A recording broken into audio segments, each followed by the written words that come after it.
Alla libreria La Bassanese di Bassano del Grappa si è tenuto un nuovo appuntamento con la Perilibro. In occasione della Giornata internazionale per l'eliminazione della discriminazione razziale, l'associazione Casa Colori promuove la presentazione del libro I segreti di Felice di Lorenzo Panizzolo. Una storia nata nei primi mesi dopo la fine della Prima Guerra Mondiale, quando le vedove dei nostri fanti hanno accolto i figli degli ex nemici.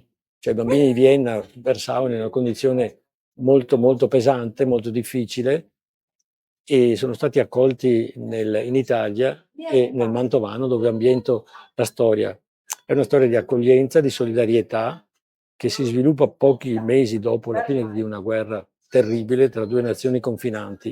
È sembrato importante raccontare questa forma di solidarietà e quindi una bella storia, e leggere belle storie fa bene, specie in questo momento. Un incontro che mette al centro memoria, accoglienza e solidarietà, raccontando una storia vera capace di attraversare il tempo e parlare al presente.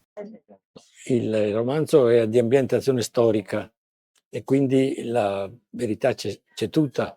Cioè, ho registrato gli accadimenti in quel paese, piccolo paese che è Sermide del Mantovano, poi la storia continua e vede e racconta il ventennio fascista, poi la storia continua con la seconda guerra mondiale.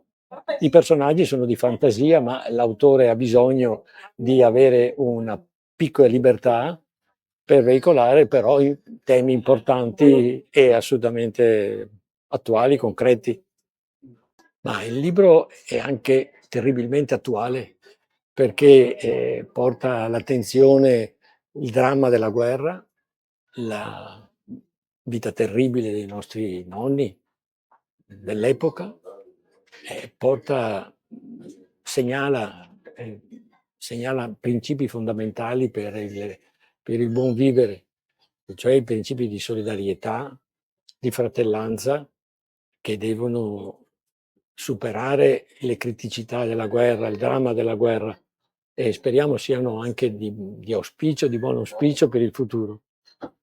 Il libro diventa quasi come un atto teatrale, una commedia teatrale, cioè ogni personaggio poi porta una sua verità, un suo punto di vista, e io così quasi strumentalizzo queste presenze in senso buono, cioè li faccio portatori di un monito, di un segnale. C'è un reduce, per esempio, che colpisce, che ha avuto una lesione importante, che si isola perché è diventato un piccolo mostro, si isola dal contesto, però anche lui portatore poi alla fine vince la voglia di vivere, e quindi è portatore anche lui di un contributo positivo nella narrazione.